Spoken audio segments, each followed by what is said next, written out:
Toujours dans votre acte du jour suñu jógee foofu dañuy dem fële ca Feeñal digital suñ ko waxee nag suñu xel day dem ci ñetti commerçant yi ñetti comédiens yi nga xamante ni caabi féete na leen ginnaaw muy Lamine Daaro kii di Oustaz Thiep ak Ndiaye Touba ak ki nga xamante ni mooy seen yaay di yaa Fatima dirigé daal li nga xamante ni mooy plateforme digitale boobu ñu tuddee Feeñal digital te nekkeewu fi dara lu dul wax ay wax yu dul dëgg nekkeewu fi dara lu dul manipuler jëmale ko nag ci ki nga xamante ni mooy Mbaye Rapport ginnaaw bërki démb nag bi ñu circulé daal benn information jëmale ko ci Doura Baldé l'actuel DG de la LONASE bi mu ñëwee dafa daal di arrêté benn convention de 50 millions bi nga xam ne daal kii di Toussaint Manga di ancien DG boo xamante ni dañ ko limogé moo ko signaloon lii di Feeñal digital ci biir loolu nag moom Fatima yaay Fatima dafa génn daal di weddi loolu ba noppi daal di annoncé plainte contre Doura Baldé ci biir loolu nag ñi nga xamante ni mooy ay naataangoom doon ay journaliste ak ay chroniqueur dafa mel ni dañ ko daal di tontu nañu déglu ci vidéo bi del soit moom dafa annulé li nga xamante ni moo di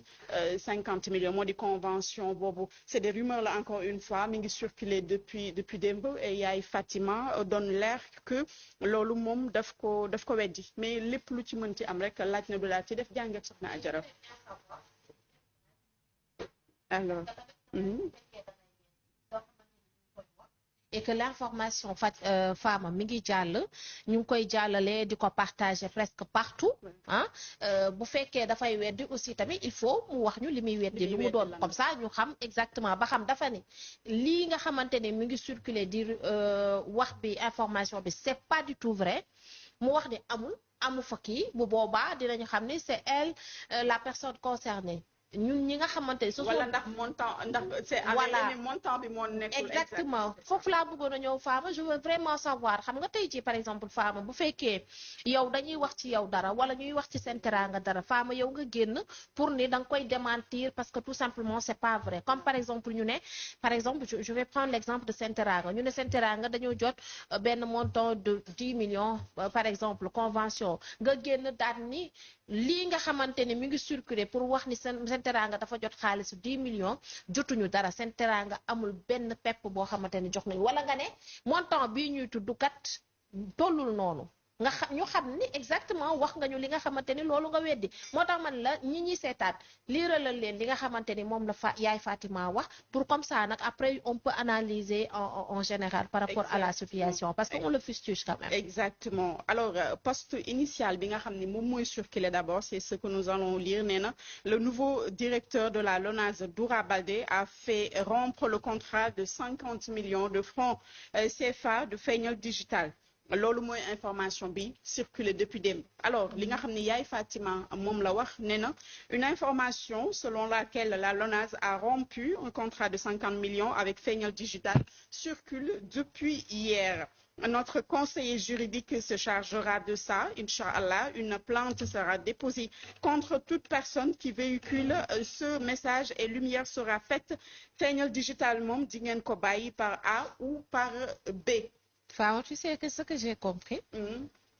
cela veut dire que man li ma comprendre français boobu sa jàng nañu benn bi maanaam benn bi boo koy analyser da nga naan d'accord lii mu wax ni weddiwul maanaam li mu wax mooy par exemple dinañu sévir si côté justice wala dara bu fekkee information bi dañ koy continuer et si bu ma jàllee ba ci biir ba analyser par rapport ak li mu wax Fama je vais dire que peut-être elle nous dit que le contrat kenn rompu ouais loolu lay comprendre kon cela veut dire que y a un contrat qui est là y a un contrat de 50 millions bi nga xamante ne moom la ñu tudd kon cela veut dire que contrat boobu noonu mi ngi fa kon cela veut dire que ñoom am nañu contrat fi nga xamante ne moom moo di LONASE parce que ci waxam génnul ni on n'a pas de contrat avec LONASE wala on n'a pas de contrat à ce montant-là avec la LONASE mais dafa ni carrément rompre ce contrat maanaam information boobu ñu naan rompre kon cela veut dire que kon contrat ba ma nga fa kenn rompre ko kon mën nañu jàpp ni kon am nañu contrat waa léegi nag Fama li ñuy wax mooy tey par exemple on a des médias dañu am ay médias yoo xamante ni moom moo nekk ci réew mi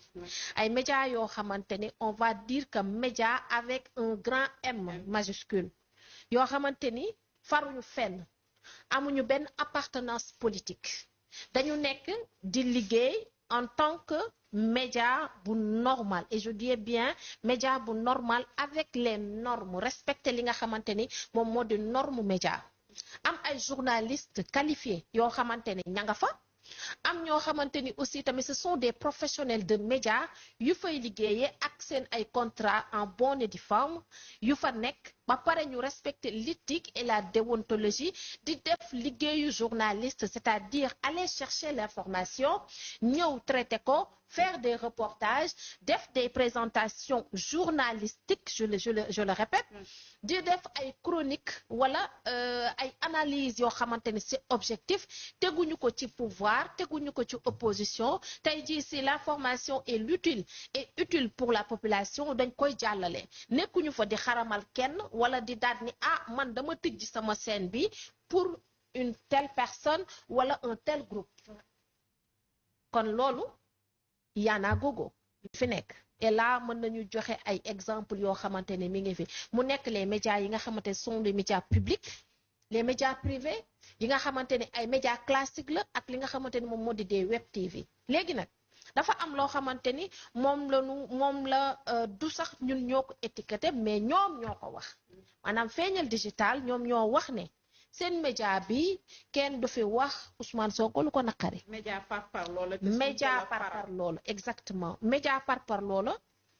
on va pas dire média parce que quand même on va pas discréditer notre métier quand même Fama et on se respecte et on respecte notre métier nañ waxante dëgg dafa am loo xamante ni tey jii bu demee ba dugg ci ñun ñoo war a am suñu fulla ak suñu fayda ñun ñi nga xamante ni tey jii ñoo fi bàyyi. kon yaakaar naa ni ñoo ko déggandoo tontu du forox ginnaaw nag ay menaces yoo xamante ni moom yaay Fatima brandir na ko daal jëmale ko ci kii di Doura Baldé ak képp koo xamante ni joxe nga information bi wax ji nag du foofu wax ji fan la mooy est-ce que ñoom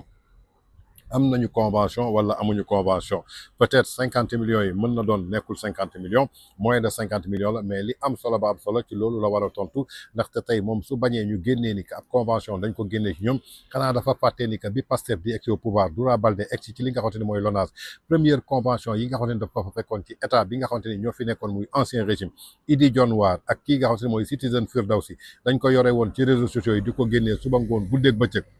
di ci fen di ci annoncé ay chiffres ak ay montants yoo xamante ni dara amu ci muy ay contrats yoo xamante ni diggante LONASE ñoo ko seqoon ak ki nga xamante ni mooy entreprise bi lan moo ko teg ci ay loxo ay influenceurs u Pastef jamono jooju moom yaay Fatima fan la nekkoon ba mën ci wax wala ñàkk ci wax est-ce que tey la yor làmmiñ pour yëkkati di naan day porter plainte est-ce que jamono jooju ñun porté woon nañ leen plainte wala déglu woon nañ leen Wolof Njaay nag nee na ku yuuxu di jooy boobu yow yaa xam ku dee ku ñu fay sa bor nga mer boobu la nga leble woon moo baaxul kon yaay Fatima la noppal doomu aadama yi xam na ni que tey ji li nga xamante ni ñoom ci la ñu nekkoon moo dul dëgg yàlla ci boppam moo nekk di leen toroxal diggu ba cëg ndar kam